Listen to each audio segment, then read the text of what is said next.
Well, Rodney, thank you very much. And I want to add my thanks to Women's College Hospital, Dr. Bray and the team there, and to our speakers, Dr. Havas, Dr. Davis, and Dr. Miller, for taking time out of their busy schedules. What I'd like to do is to talk and just give you a very brief overview of C4ST, Canadians for Safe Technology, just tell you what we're about. I think you should know that. We have the booth at the back, so I'm not going to be able to answer all your questions now. So if you have any other questions, please go and talk to the team. I want to talk about Safety Code 6. That is the guideline that the federal government sets that controls all of this wireless radiation and all these devices. And so I want to just give you a brief update about that. And I want to end with a letter that we wrote to the Health Minister, Ambrose, on our concerns about the process around Safety Code 6 and the actual status of Safety Code 6. So let me do that. I was asked during the break, who pays my salary?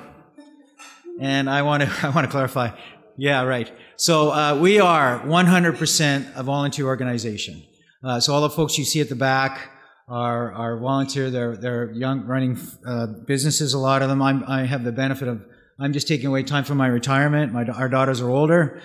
You see, our volunteers are very young families running businesses, and they're still volunteer. We have some riding reps. We have 60 riding reps across the country whose role is to go and meet with their local member of parliament and update and introduce the topic to the member of parliament. We have now 60 riding reps across the country, and we've got 7 or 8 of them that are joining us today.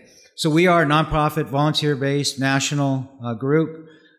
We have two missions really. One is to educate and inform Canadians and policymakers about the dangers of exposure to unsafe levels of radiation from wireless devices. The second goal is to work with all levels of government, so that includes municipal, provincial, and federal, to create healthier communities. 2 specific focus areas are we spend probably about 80 to 85% of our time working with the federal government, lobbying the federal government, informing and educating the federal government, and trying to convince them to improve the transparency around the process around Safety Code 6, and then also to change Safety Code 6 and bring it into the 21st century. The second goal we have, and you've heard Dr. Havas talk about electrosensitivity, is to raise awareness about electrosensitivity, and our goal is to have the government formally recognize it, formally acknowledge it, and then, because when that happens, then the next question is, okay, now what are you going to do about it? So that's really the two main goals that we have in our environment. So let me just talk very briefly about Safety Code 6. It is the overriding guidelines. So it is set, to the earlier question, it is set by Health Canada. So Health Canada says the number is here that you're allowed, and it started in 1979, was the first publication. And what we point out to the government, it has not had a major change in all that time. Dr. Davis explained how this is done back in the early days, and it's done with some rats that got confused, and that's what we're basing it on. What's happened since then, though, is that it's now being used as the de facto standard by Industry Canada for any cell tower and cell tower antenna placements. Schools, when they roll it out on classrooms, Wi-Fi, it's realized Safety Code 6 is relied on. Smart meter installations, and any wireless device, whether it is a cell phone or a home portable phone, whether it's a baby monitor, games consoles, or wireless speakers, or wireless mice or keyboards, are all dependent on Safety Code 6. Health Canada has just finished an internal review of Safety Code 6 in 2013, and the Royal Society of Canada, and we'll talk about that, they did a quote independent review that was published on April Fool's Day of this year. Public input was closed on July 15th. It was the first time that Health Canada has actually asked for input on Safety Code 6. We felt that was a bit of a win for us. And published that say they're going to do the final review or final update of Safety Code 6 this fall. It has not been updated since 2009. So this is a pretty momentous time frame that whatever they decide to do could last for 3 or 4 or 5, even 5 years.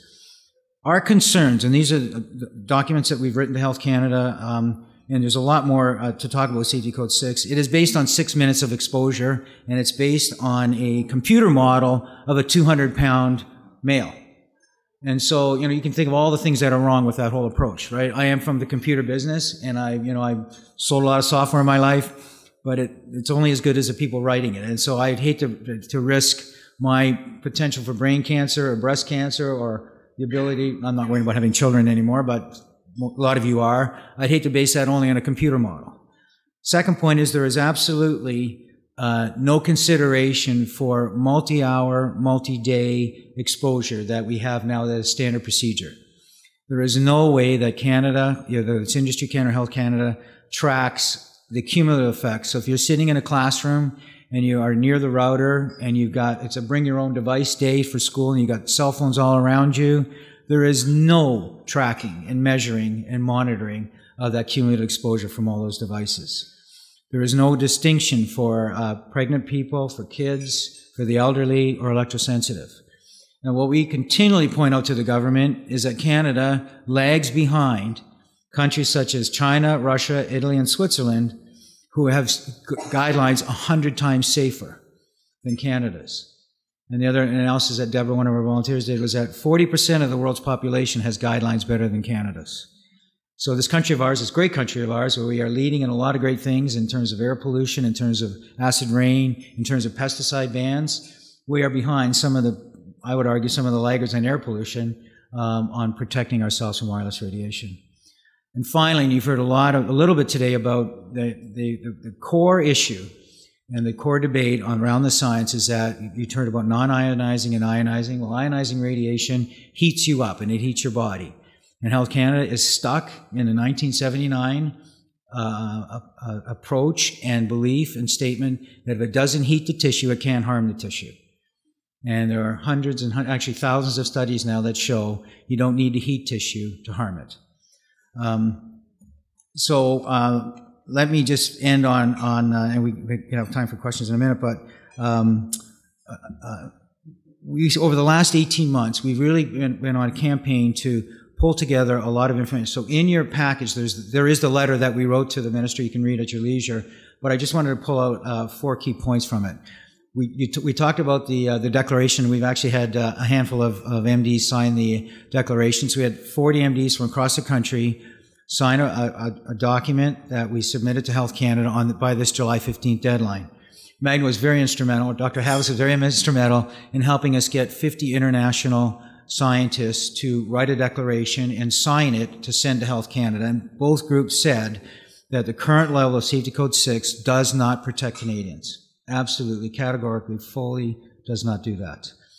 We hired a small little research team. Health Canada has issued their draft of Safety Code 6 update. And so we had a team of people who are researchers, like formerly PhD, one is PhD level in research, and had them go back and crawl through all of the reference material that Health Canada had published and the Royal Society had published in their review.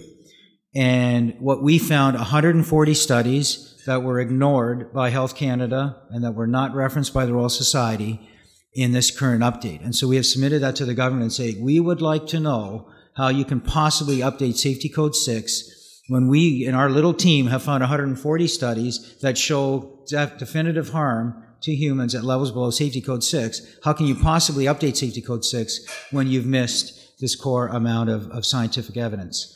There was a brief discussion before about the Royal Society of Canada's independent review. When the panel was first announced a year and a half ago, C4ST wrote a letter to the minister saying this panel is conflicted. 4 of the 8 members of the panel had direct ties to industry. Now, the argument that you could make is to say in this field, you have to get funded. And we said, well, that's fine, but here you've got 4 people who have written papers who are on public record saying they don't believe there's harm. Where's the counterbalancing team of 3 or 4 or even 1 on this panel that believes there is harm? There wasn't. So there was no representation. So what they allowed us to do was to have nominate a peer reviewer to come in and peer review the report. And they actually had another peer reviewer whose name I won't mention, Anthony. No, it's in the public document, so I'm not telling any stories out of school.